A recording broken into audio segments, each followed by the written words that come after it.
오늘은 기경이라는 주제로 함께 하나님 말씀을 나누도록 하겠습니다. 예전에 어떤 목사님이 방언을 그렇게 받고 싶으셨대요. 그래서 목사님들이 방언이 하도 안 터져가지고 하나님께 달라고 막 기도를 하는데 어느 순간 입에서 방언이 딱 터지더라는 거죠. 그러면서 그런 생각이 들더라는 거예요. 방언이 이렇게 쉬운 거였어? 이렇게 간단한 거였어? 그런 생각이 들더라는 것이죠. 저는 방언을 통해서 하나님과 영적인 교제의 은사를 주시는 이 선물이 저는 여러분 모두에게도 임할 수 있기를 소망합니다. 그런데 이 방언은 할 줄 아는 게 중요한 게 아니라 끊임없이 방언으로 기도하는 게 중요한 거죠. 왜냐하면 방언한다라고 하는 것은 하나님과 내가 영적으로 교제하는 기쁨이기 때문에 그렇습니다. 근데 여러분 이 방언보다 더 쉬운 게 있습니다. 아주 쉬운 바로 구원입니다. 여러분 세상에 대가 없는 선물이 있을까요? 세상에는 대가 없는 선물이 없습니다. 그렇죠? 큰 선물에는 큰 대가를 요구하기 마련입니다. 그런데 사람이 죽음에서 벗어날 뿐 아니라 영생을 얻는데 주님이 우리에게 원하시는 게 뭐였을까요? 우리를 죽음에서 살리시고 우리를 하여금 영생을 주시는데 우리에게 영생을 주시는데 주님이 우리에게 요구하시는 것이 뭐였겠습니까? 믿음. 이사야서 55장 1절에서 이렇게 말하죠. 오라 너희 목마른 자들아 나오라 돈 없는 자도 오라 너희는 와서 사 먹되 돈 없이 값없이 와서 포도주와 젖을 사랑한다. 너희 목마른 자들아 다 오라고 하신 것은 목말라 하는 모든 인간을 말하는 것이죠. 여러분 세상에는 목마르지 않은 사람이 없습니다. 각자 자기만의 방법으로 이 목마름을 채우려고 하지만요. 어느 심리학자의 말 따라 그것은 물 대신 모래를 계속 채워넣는 것이니까 우리는 세상의 것을 이렇게 뭔가를 채우면 채울수록 더욱더 목마름에서 빠져나올 수 없는 게 우리들인 것이죠. 우리가 하는 일이 아무리 행복하고요. 어떤 물건이 아무리 우리를 기분 좋게 하고 내가 아는 사람들로 인해서 뭔가 마음이 부자가 된 것 같아도 그 모든 것은 다 잠깐인 것이죠. 우리는 여전히 다시 목말라하는 거예요. 아니 목마를 틈도 없이 우리는 끊임없이 뭔가를 채우려고 하지만 역시 우리는 목말라하는 우리 자신을 발견하게 되는 것이죠. 이런 우리를 향해서 하나님께서 말씀하시기를 너희 목마른 자들아 내게로 나오라. 너희 영혼에서 생수의 강이 계속 흐르게 하는 이곳 나에게로 오라는 거예요. 너희 돈 없는 자들아 와라. 이 말은 거저 주지 않으면 도무지 돈으로 살 수 없는 이곳 생명의 물로 나오라는 것이죠. 그리고는 값을 지불할 필요 없이 와서 포도주와 젖을 사라는 거예요. 여러분 돈도 없고 값도 없는데 이걸 어떻게 사겠습니까? 이 말은요 우리가 가진 것으로 살 수 없다는 것을 말하기도 하고 주님께서 그냥 오기만 하면 거저 주시겠다 라고 하는 말씀이라는 것이죠. 구원으로 들어가는 문이 결코 어렵지 않다는 것을 말씀하는 겁니다. 누구든지 내게 와서 내 말을 듣고 나의 생명을 먹고 마시면 너의 영혼이 살 것입니다. 이것이 너희를 향한 나의 영원한 언약이라. 누구든지 돈도 없이 값도 없이 주는 이것은 나의 영원한 언약이고 약속이라고 하나님께서 말씀합니다. 그러니 선지자가 말하는 거예요. 너희는 하나님을 하여간 만날 수 있다면 어떻게든 그를 찾으라는 거예요. 어떻게든 만날 수만 있으면 찾아라. 어떤 상황이든지 힘들 때든 어려울 때든 묵상할 때든 예배할 때든 기도할 때든 하여간 어떤 때든지 어느 순간이든지 하여간 하나님을 찾을 수만 있으면 찾아라. 그리고 하나님을 부르라는 거예요. 그러면 너가 생각하는 길보다 훨씬 높고 놀라운 하나님의 길이 너의 삶을 인도할 거라고 말씀하는 거지. 사랑하는 성도 여러분, 저는 누구에게나 돈 없이 값 없이 주신 이 구원의 생명을 여러분 모두 날마다 사셔서 생명의 축복을 마음껏 누릴 수 있는 여러분 되시기를 주님의 이름으로 축원합니다. 그런데 이것을 약속하시면서 이렇게 생명 가운데로 부르시는 이 하나님과 달리요 죄성을 가진 사람들의 반응은 그렇게 호의적이지는 않은 것 같습니다. 여러분 혹시 그거 아십니까? 이게 고집부리며 받아들이지 않는 사람들 못지않게요, 주님도 괴로우신 거예요. 주님이 능력이 없어서도 아니고요, 권능이 부족해서도 아닙니다. 인간들의 죄성이 주님의 복음 앞에 너무 완강하게 저항하고 있기 때문에 그런 것이죠. 수많은 선지자를 통해서 하나님을 알리고 하나님 말씀을 전하지만 좀처럼 받아들이지 않는 이스라엘이었습니다. 사실 지금도 마찬가지인 것 같은데요. 여러분 지금도 보면 선지자들과 메시아 그리고 사도들의 모든 말씀을 하나님께서 어떻게 하셨죠? 한 권의 책으로 엮어서 누구나 보기 쉽게 누구나 듣도록 이렇게 하나님께서 하셨지만 이 약속의 말씀을 받아들이는 사람은 많지 않아요. 심지어 하나님의 독생자 예수님께서 몸으로 오셔서 몸으로 전하고 몸으로 죄의 대가를 다 지불하시려고 하는데도 사람들은 예수님을 잘 받아들이려고 하지 않는 것이죠. 잘 수용하지 않는 거예요. 듣지만 수용하지 않는 거예요. 받아들이지 않는 거예요. 마태복음 12장 말씀도 보면요, 유대인의 지도자였던 바리새인들이 예수님의 말씀을 두고 한참 논쟁을 벌이는 장면을 우리가 보게 되는데, 이 논쟁이 굉장히 격렬해가지고 누가 봐도 이렇게 아슬아슬한 거예요. 예수님의 그 말씀을 두고 바리새인들이 꼬치꼬치 따지면서 꼭 그래야 되냐, 그게 맞는 거냐 하고 예수님께 계속 논쟁을 벌이는 거죠. 이 상황이 얼마나 격렬했던지 예수님의 어머니 마리아가 너무 걱정이 되는 거예요. 그래가지고 혼자 오지 않고, 혼자가 안 될 것 같으니까 동생들까지 다 데리고 와가지고 예수님을 좀 이 논쟁의 중간에 끼어들어가지고 그러지 마 하고 예수님을 집으로 데려가려고 하는데 예수님이 거기 아랑곳하지 않는 것이죠. 그러니까 이제 이거를 보도 어떤 사람이 말하기를, 주님 밖에 당신의 어머니와 형제들이 있는데요 라고 말하는 거예요. 여러분 그러자 주님이 뭐라고 말씀하시죠? 누가 나의 어머니냐, 누가 나의 동생이냐, 누가 나의 가족이냐. 그러시면서 당신을 따르는 제자를 향해서 말씀하시기를, 보라, 이들이 나의 어머니요 이들이 나의 동생이다. 누구든지 자기 뜻대로 자기 주장대로 살지 않고 하늘에 계신 내 아버지의 뜻대로 사는 자가 나의 어머니요 나의 형제요 나의 자매라는 것. 사랑하는 성도 여러분, 전 여기 계신 우리 모두가 다 주의 형제요 주의 자매 되시기를 소망합니다. 가족들마저 예수님을 말려서 집으로 데려가려고 했던 그날, 그렇게 설정 있던 그날에 성경은 말하기를 주님이 집에서 나가사 바닷가에 앉으셨다라고 말씀하고 있습니다. 그날에 참 그날에 주님이 집에서 나가사 바닷가에 앉으셨다. 참 이 말씀을 묵상하는데 그날에 일어났다. 주님의 마음이 어땠는지 우리는 정확히 알 수 없지만 우리는 그날에 일어났던 일들을 통해서 주님의 마음이 어떠셨는지를 조금은 이해해 볼 수 있는 것 같습니다. 아마 굉장히 속상한 마음에, 안타까운 마음에 바닷가에 나가서 하나님과 이렇게 이야기하고 있지 않으셨습니다. 근데 성경을 보니까요, 이런 주님을 놔두지 않고 또 사람들이 또 몰려오는 거예요. 그리고는 말씀을 듣기 원했다고 하는 것이죠. 그래서 주님께서 이게 물 위에 떠 있는 배에 올라 앉으시고는 해변가에 있는 사람들에게 한 가지 비유를 들어서 말씀하기 시작하셨습니다. 그 말씀은 우리가 너무나 잘 아는 씨 뿌리는 자의 비유인 것이죠. 근데 이 말씀을 처음 비유하실 때는 그 비유가 좀 평이했어요. 예를 들자면 이렇습니다. 씨앗이 뿌려지는데 어떤 것은 길가에 뿌려져서 새들이 와서 먹어버렸다는 거예요. 또 어떤 것은 돌밭에 떨어져서 뭔가 좀 자랄만한데 뿌리가 없어서 그만 햇빛에 타서 말라버렸다는 거죠. 또 어떤 것은 가시떨기, 여기 가시떨기라는 것은 가시덤불을 말합니다. 여러분 아무리 좋은 씨앗이라도 가시덤불에 씨앗을 뿌리면 어떻게 되죠? 기운이 막혀서 심기지도 자라지도 못하는 거죠. 그런데 좋은 땅에 뿌려진 씨앗은 그것이 어떤 것은 다 열매를 맺더라. 그렇게 주님이 말씀하십니다. 그리고 말씀 마치셨어요. 뭔가 있을 것 같은데 이러고 끝내시는 거죠.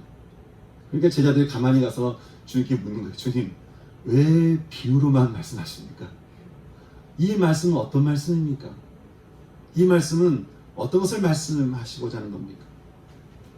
근데 주님이 말씀하십니다. 마치 마태복음 7장에서요. 거룩한 것을 개에게 주지 말고 진주를 돼지 앞에 던지지 말 것은 그들이 오히려 이것을 발로 밟고 이를 전하는 자를 상하게 한다 라는 말씀처럼요. 이들이 내 말을 듣기는 듣지만 회개에 합당한 열매를 맺지 않고, 아니 그럴 마음도 없이 내 말을 그저 듣고 깨달아서 겉으로만 돌이킬까 두렵다는 거예요. 겉으로만.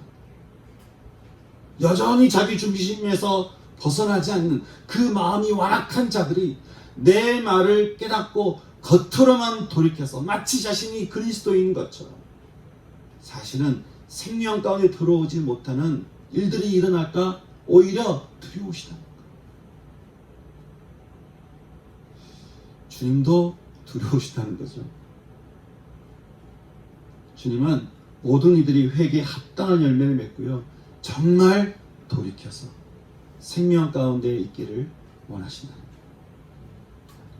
그래서 주님은 주님의 뜻을 따르는 당신의 어머니요, 형제요, 자매와 같은 제자들에게는 이 비유를 이렇게 풀어서 말씀해 주셨습니다. 누군가는 하나님에 대한 말씀을, 하나님 나라에 대한 말씀을 이렇게 듣고도 잘 깨닫지 못하는 사람이 있다는 거예요. 그것은 원수마귀가 그 마음에 뿌려진 것을 와서 빼앗아 버린 것이니 이 사람은 길가에 있는 사람이라는 거죠. 또 누군가는 하나님 나라에 대한 말씀을 들을 때 처음에는 막 좋다고 해요. 감동도 되고 은혜 받았다고 해요. 근데 이 말씀이 안에 심겨지도록 기도하지 않고 인내하지 않아서 뿌리가 없거나 뿌리가 너무 얕아가지고 어떤 어려움이 오면 잠깐 버티다가 넘어지는 사람이 있는데 그것은 흙이 얕은 돌밭이 있는 사람이라는 거죠. 또 하나님 나라에 대한 말씀을 듣기는 들어도 그 속에 수많은 염려와 또 물질이 주는 속임수에 빠져가지고 늘 남과 비교하면서 그렇게 물질에 빠져있는, 그래서 말씀이 막혀버린, 빛은커녕 어떤 결실도 맺지 못하는 사람이 있으니 그 사람은 가시떨기, 즉 가시덤불에 있는 사람이라는 거예요. 여러분은 어떤 것 같습니까? 근데 또 좋은 땅에 뿌려진 사람이 있다고 말해요. 여기 좋다라고 하는 단어, 칼렌의 원형 칼로스라는 단어는요, 씨앗이 자라기 아주 적합한 땅을 말합니다. 우리 눈에 보기 좋은 땅이 아니라 씨앗이 자라기에 적합한 땅, 씨앗이 자라기에 좋은 땅, 말씀이 심겨지고 뿌리가 내려지는데 아주 적합한 좋은 땅에 씨앗이 뿌려지면 여러분 어떻게 될까요? 성경에 말하기를 그 씨앗이 우리가 아주 좋아하는 말씀이든 편한 말씀이든 아니면 좀 부담스러운 말씀이든 아니면 인내하고 기도해야 되는 말씀이든 간에 어떤 것이든 간에 말씀이 씨앗이 내게 심겨지면 내 속에서 100배, 60배, 어떤 것은 30배 열매가 맺어집니다. 여러분 어떤 말씀이든 간에 우리 안에 들어와서요, 그 말씀의 열매가 어떤 거는 내 안에서 100배가 열리고 어떤 말씀 내 안에서 막 60배가 열리고 어떤 것은 내 안에서 막 30배가 열리고, 여러분 그럼 어떨 것 같습니까? 좋겠죠? 여러분의 마음은 지금 어떤 밭에 있는 것 같습니까? 길가입니까? 돌밭입니까? 가시덤불입니까? 아니면 좋은 땅입니까? 우리는 길가, 돌밭, 가시덤불 이거는 굉장히 우리가 익숙한데 좋은 땅은 꼭 우리가 아닌 것 같은,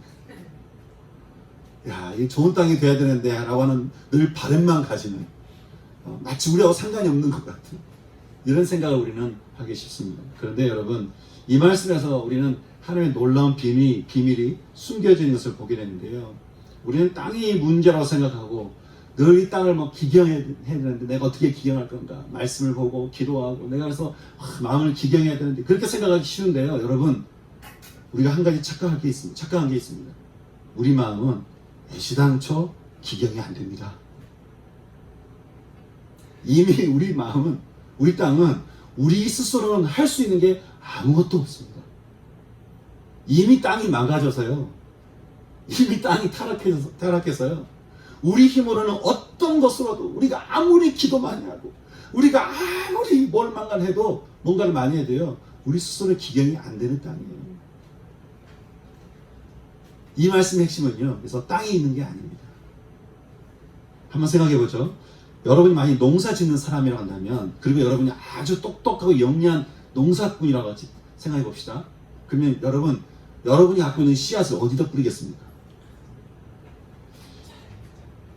혹시 씨앗이 이렇게 심겨지지 않는 길가에 뿌리는 농부가 있어요?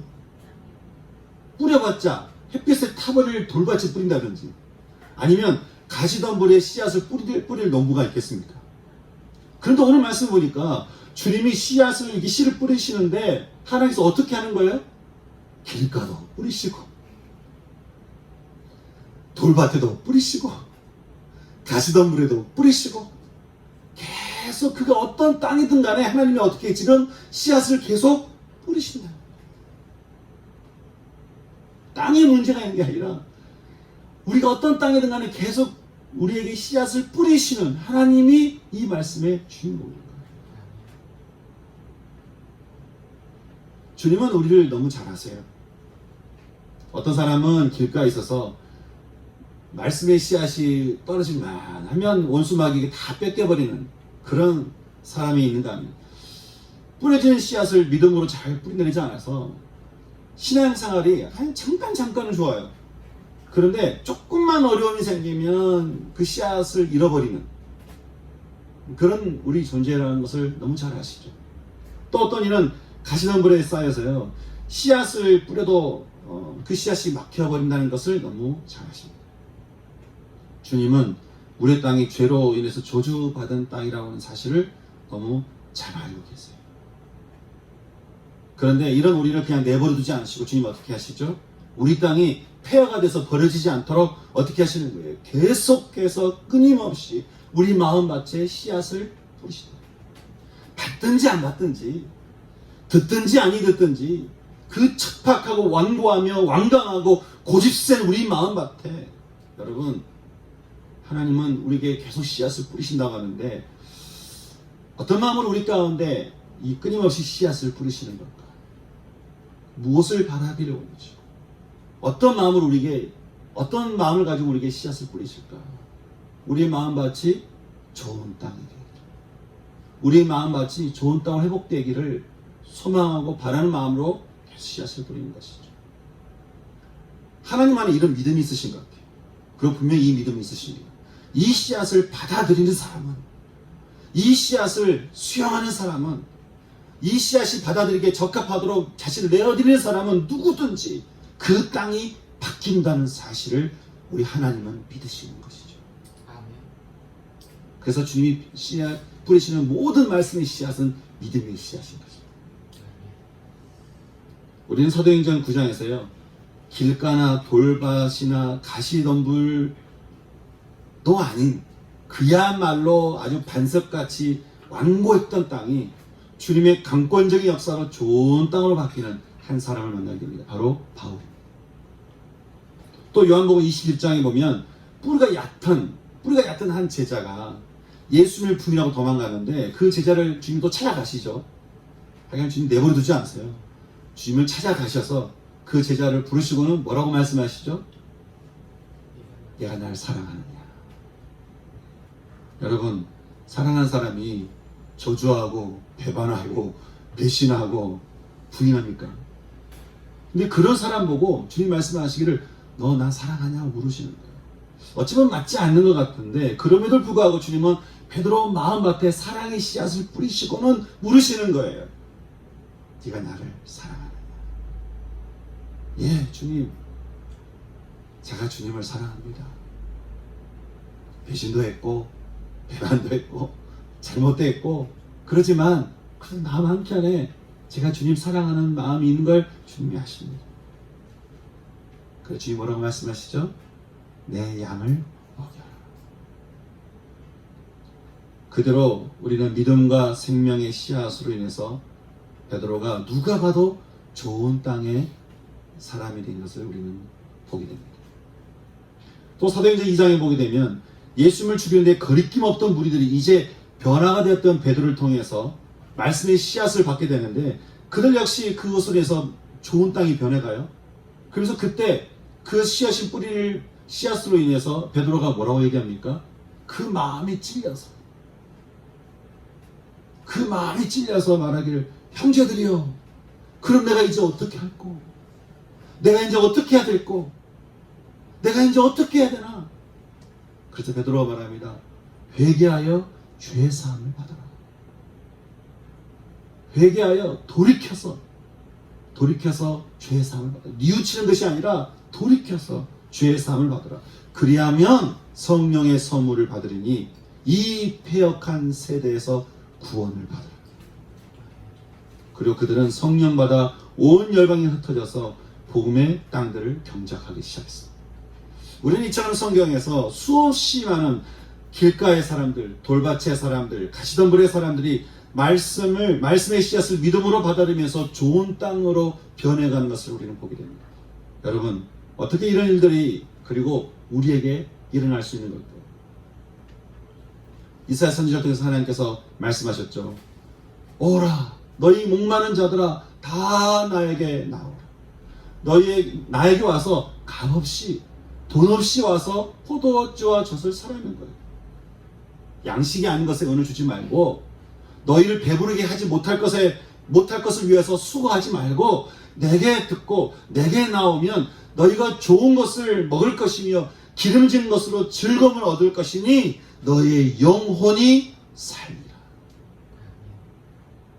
그리고 내가 이렇게 할 것은 너희를 위하여 영원히 맺는 나의 언약, 나의 약속이라. 하나님께서요, 스스로 우리에게 약속하시고 끊임없이 우리 가운데 오셔서 믿음의 씨앗을 뿌리시는 거예요. 하나님 분명히 약속하시기를 우리가 주님께 믿음으로 나가서 값없이, 돈 없이 생명의 물을 사면 우리에게 열매가 맺히고 우리가 기름진 것을 즐거워할 것이니 우리 영혼이 살 것이고 우리의 땅이 좋은 땅으로 변화되어 갈 것이고 그렇게 말씀하는 거예요. 저는 우리를 향한 이 약속의 확실한 은혜가 하나님을 찾으며 구하는 우리 모두에게 임할 수 있기를. 그래서 여러분 모두 다 좋은 땅으로 회복되는 은총이 이 시간 가운데 임할 수 있기를 주님의 이름으로 축원합니다. 여러분, 그런데 이 은혜가 우리 가운데 충만해져서 진짜 우리의 마음밭이 기경되고 우리가 길가든 돌밭이든 가시덤불이든 이곳에 빠져나와서 좋은 땅으로 회복돼야 되는데, 그러면 이게 어떻게 하면 되는 걸까요? 이게 우리 스스로 힘은 되지 않는데 어떻게 해야 되는 걸까? 오늘 우리는 함께 읽은 로마서 말씀에서 척박한 땅에서 좋은 땅으로 변했던 사도 바울이 전하는 증언을 우리는 듣게 됩니다. 우리는 그 증언을 통해서 우리 마음밭이 생명의 씨앗을 받아들여서 좋은 땅이 되는, 그래서 정말 우리 마음이 아름다운 땅으로 매일 기경될 수 있는 비결에 대해서 우리는 듣게 되는데, 바울이 증언이 이랬습니다. 로마서 7장에서 바울은 말하기를 나는 여전히 육신으로 죄의 법에 미혹당하고 아직 내 안에 수많은 갈등이 있다는 거예요. 고린도 후서 5장 17절에서 누구든지 그리스도 예수 안에 있으면 새로운 피조물이며 새 것이라는 말씀처럼 그리스도 예수 안에 있는 자들은 결코 정죄함이 없나니 죄의 영향에 묶일 수가 없게 되었다는 것이죠. 이유가 있었습니다. 그것은 내 육신과 달리 내 영혼 가운데 그리스도 예수 안에 있는 그 생명의 성령의 법이, 다시 말해서 우리 삶의 모든 영역을 아주 윤택하게 하는 지혜와 총명의 성령의 법이, 하나님의 선한 뜻이 임하도록 강력하게 우리를 도우시는 모략과 재능의 성령의 그 법이, 그리고 하나님의 권위 아래 하나님의 손길이 우리에게 실제적으로 임재하게 하는 그 지식과 하나님을 경외하게 하는 그 성령의 법이, 그리고 우리의 죄를 심판하신과 동시에 우리의 죄를 소멸하시면서 우리를 살리시는 그 진리의 성령의 법이 죄와 사망에 묶인 우리를 어떻게 해요? 완전하게 해방시킨다는 것이죠. 우리는 사실 우리의 고약한 죄성 때문에요, 늘 선과 악으로 세상과 사람들을 바라봅니다. 사랑이 안 돼요. 우리 죄성을 따라가면요, 여러분 그거 아세요? 우리가 맞는 말일수록 사랑이 안 돼요. 이게 아이러니한 거예요. 왜냐하면 우리는 죄성이 자꾸 뭐가 맞냐를 따지기 때문에 맞냐 안 맞냐 이걸 가지고 누구도 사랑할 수 없어요. 심지어는 자기도 사랑하지 못해요. 심지어는요 하나님도 판단합니다. 이런 죄성 때문에 율법이 요구하는 거룩한 자가 우리는 될 수가 없었습니다. 하지만 바울이 말하기를 하나님께서 아들 그리스도에게 죄 있는 육신으로 나게 하시고 그 죄를 대신 정죄하셨는데 이제 아들 예수의 영을 따라 사는 자에게는 거룩하게 하는 율법의 요구가 다 이루어지게 하셨다는 것이죠. 그러니 죄의 지배를 받는 육신을 따라 선과 악을 따라 사는 자들은 결국 육신의 일을 생각하며 사망으로 가지만 예수의 영을 따르는 자들은 성령의 생각과 성령의 뜻과 성령의 마음을 따라 생각하게 되니까 그에게는 하나님의 생명이 임하고 하나님과 하나가 되는 평안이 임한다는 거예요. 육신의 생각은 결국 하나님을 향해 적대하는 것입니다. 하나님의 법에 결코 굴복할 수 없어서 하나님을 기쁘시게 할 수 없지만 너희 속에 하나님의 영이 거하십니다.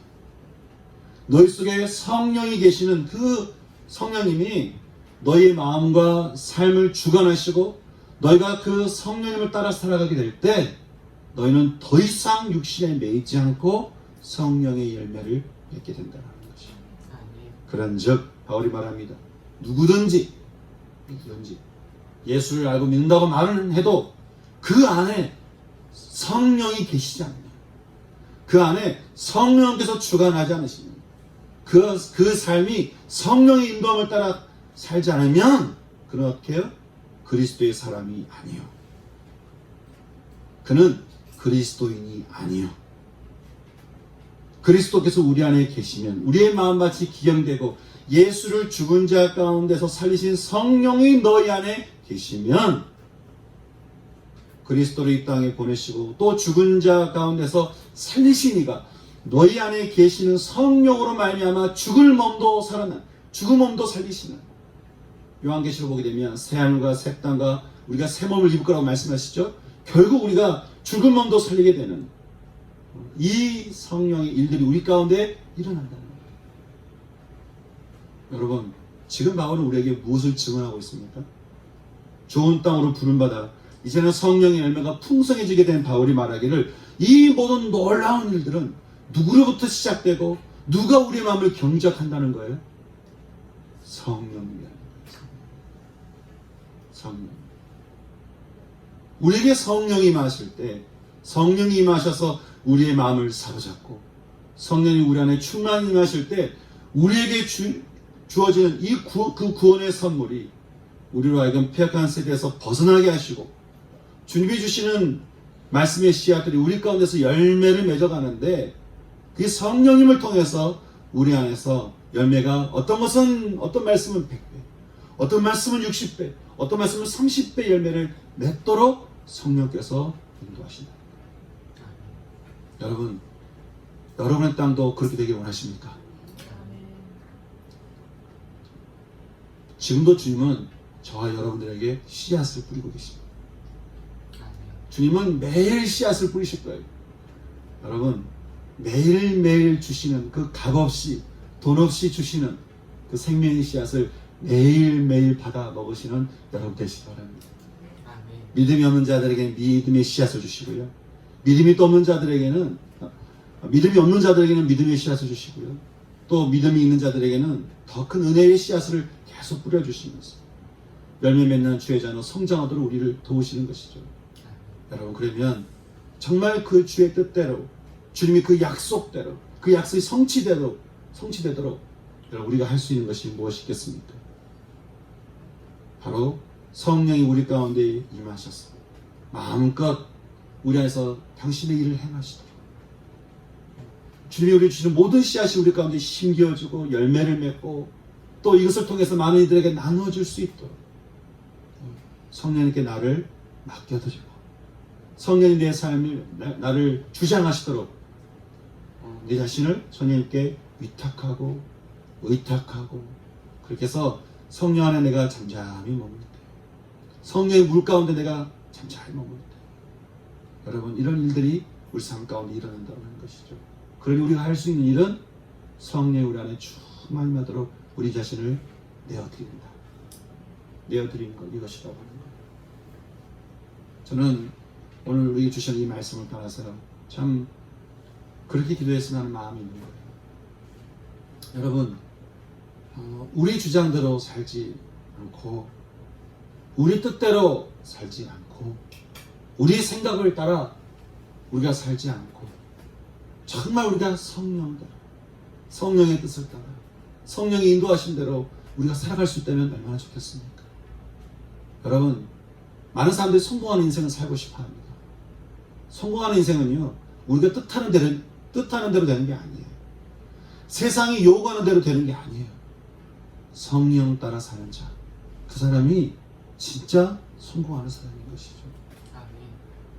저는 저와 여러분 모두가 정말 성령의 충만함을 입어서 성령을 따라, 성령의 뜻을 따라, 성령의 마음을 따라, 성령의 물결 따라 그렇게 살아갈 수 있는 저와 여러분 될 수 있기를 소망합니다. 그래서 이 시간에 우리 마음에 그동안 길가에 있던 우리 마음, 또 돌밭에 있던 우리 마음, 또 가시덤불했던 우리 마음, 여러분 그 마음이요, 우리가 하나님께 회개하시면서 저 마음을 진정으로 돌이키면서 그렇게 성령께서 우리에게 임하시도록 그렇게 기도하면서 성령 우리 안에 충만 임하시길 소망으로 나아갈 수 있는 시간 됐으면 좋겠습니다. 그래서 이 말씀을 가지고 우리 함께 찬양하며 나가고 싶은데, 허무한 시절이에요. 깊은 한숨밖에 남지, 이게 공허한 우리 인생입니다. 여러분, 그런 인생, 그런 풍경을 보시는 주님 마음이 있다는 거예요. 내버려두지 않겠다는 거예요. 놔두지 않겠다는 거예요. 너희가 폐가 되지 않도록 내가 그냥 두지 않겠다는 거예요. 계속해서 좋은 씨앗을 뿌려서 어떻게든 우리 마음같이 좋은 땅이 되도록, 여러분, 하나님께서 당신의 몸을 다 내어주시기까지 하셨는데 뭘 더 안 주시겠습니까? 뭐를 더 안 내놓으시겠습니까? 하나님은요, 다 내놓으셨어요. 아니, 다 내놓으셨어요. 그리고 우리 마음같이 좋은 땅이 되어서 열매 맺는 땅이 되도록 하나님께서 원하시는 것이죠.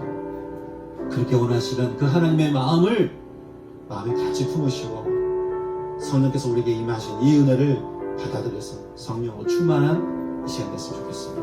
아멘. 찬양으로 나갈까요? 허무한 시절 지낼 때, 깊은 한숨 내쉴 때, 그런 풍경 보시며 탄식하는 분 있네. 고와 같이 너희를 버려두지 않으리. 내가 너희와 영원히 함께하리라. 성령이 오셨네, 성령이 오셨네. 내 주에 보내신 성령이 오셨네. 우리 인생 가운데 진이 찾아오셔서 그 나라 꿈꾸게 하시네. 우리의 삶을 주장하는 것이 우리가 아니기를 원합니다. 우리 생각을 주장하는 것이 우리가 아니기를 원합니다. 우리의 마음을 주장하는 것이 우리가 아니기를 원합니다. 성령님, 우리 안에 충만히 임하시옵소서. 성령님, 우리를 다스리시옵소서. 우리 가운데 오셔서 성령 하나님, 우리의 마음을 주장하여 주시고 우리의 속사람을 기경하여 주시옵소서. 성령이 아니면 도무지 우리 마음이 기경될 수 없사오니 주님도 아시오니 성령 하나님, 시간 우리 가운데 충만히 임하소서. 우리 속사람을, 우리 영혼을 기경하사 하나님, 주의 모든 말씀의 씨앗들이 우리 가운데서 열매를 맺어가는 주의 성도를 될 수 있도록 인도하여 주시옵소서. 그렇게 인도해 주시기를 간절히 기도하고 그렇게 인도하시길 믿사오며 감사드리고 예수님의 이름으로